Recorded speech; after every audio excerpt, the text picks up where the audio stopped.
Now, there are many things about this subject that, like the shadow, have the power to cloud men's minds. And one of them is the fact that the jihad advance into Europe did end in 1683. And then we didn't see, at least on that largest scale, jihad warfare until relatively recently, until the last few decades of the 20th century. Many people believe that at that point, this was because of some kind of a reformation in the Islamic world that led to the discarding of the ideology that had fueled these conquests to begin with. That ideology was based on the teachings of the Quran and on the directions of Muhammad the Prophet, who said that the Muslims must beat the unbelievers in battle, offer them conversion to Islam. If they refused conversion, then to offer them second-class status under the rule of the Islamic State. If they refused both, then to go to war with them. This was the ideology that fueled the conquests, based on the assumption that it was part of the responsibility of the Muslim community, the Ummah, to wage war in order to establish the hegemony of the Islamic social order over the world. Now here again, this is another thing that clouds men's minds.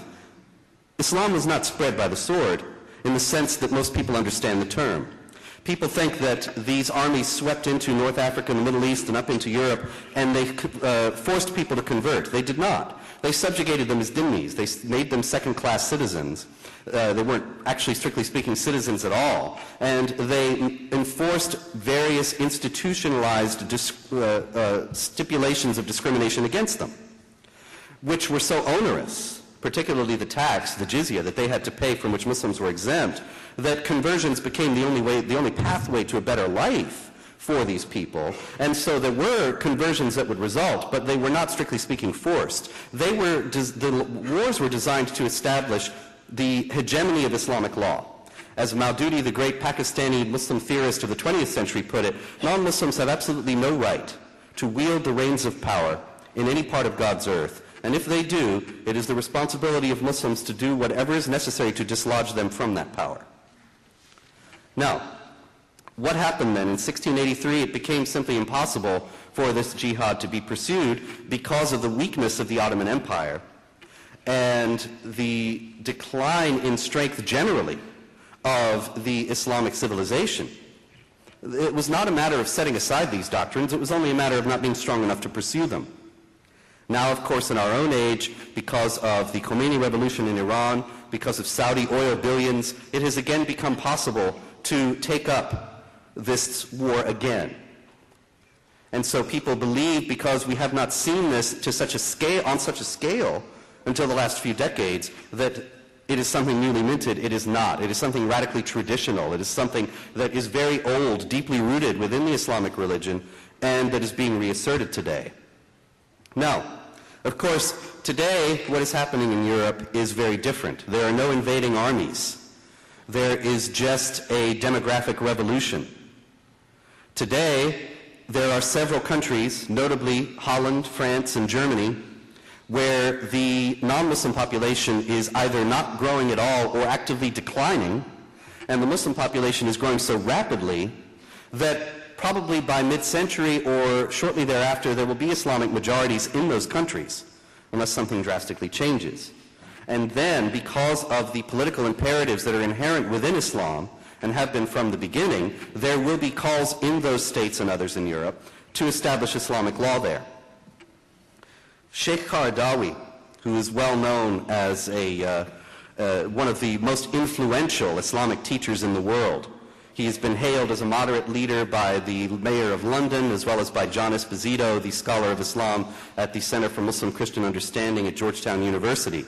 Here is a quote from Qaradawi that I think is very important to keep in mind as a backdrop to understanding what's happening in Europe today. Qaradawi said, "The Prophet Muhammad was asked, 'What city will be conquered first, Constantinople or Rome?' He answered, 'The city of Heraclius will be conquered first, that is Constantinople.' The city of Heraclius was conquered in 1453. Rome remains, and we hope and believe that it too will be conquered. This means that Islam will return to Europe as a conqueror and victor, after being expelled from it twice, once from the south, from Andalusia, and a second time from the east, when it knocked several times on the door of Athens."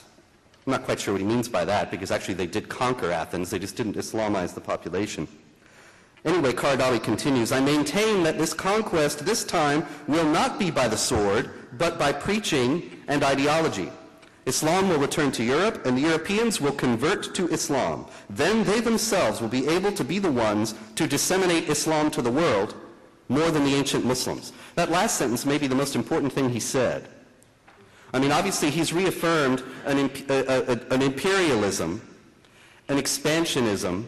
He's quite forthright about it, even though, paradoxically enough, no Western leaders have yet acknowledged that this imperialism exists. But in any case, at the end he says, then they themselves will be able to be the ones to disseminate Islam to the world, more than the ancient Muslims. So he is envisioning an Islamic Europe that will disseminate Islam to the world. Now imagine the position of the United States in a situation in which you have Islamic states in Europe. What will this be the state of our alliances and our ability to act in the world?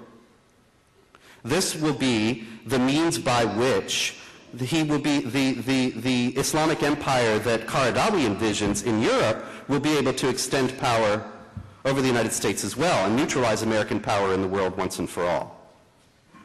The demographic trends in the United States are not nearly as dire as they are in Europe, and the Islamization of the United States is something that is more or less in the realm of fantasy rather than a terrible and verging reality as it is in Europe. But nonetheless, if he succeeds in Europe, and those who believe as he does succeed in Europe, then the United States will be gravely in peril. And that is what I believe he was referring to when he says, then they themselves will be able to be the ones to disseminate Islam to the world, because they will be able to overcome their foremost obstacle to that dissemination, the United States. Finally, Muqtada Khan of the Center for Islam and Democracy recently noted that Edward Gibbon, the author of The Decline and Fall of the Roman Empire, when speaking about the Battle of Tours in 732, had said that if the Franks had not won the Battle of Tours, then the interpretation of the Quran would now be taught in the schools of Oxford, and their pulpits might demonstrate to a circumcised people the sanctity and truth of the revelation of Muhammad. So Gibbon. Muqtada Khan says that he reflected on this while sitting in a coffee shop in Oxford looking at the splendid domes and tall minarets of the two large mosques that have recently been built there. And that he says this, Gibbon would have been surprised to learn the lesson that military defeats do not stop the advance of civilizations, and the globalization of Islam is unimpeded by the material and military weakness of the Muslim world. I would suggest that it is a vital question for the survival of our own nation and our own civilization that we consider his words very carefully in all their implications and act accordingly. Thank you.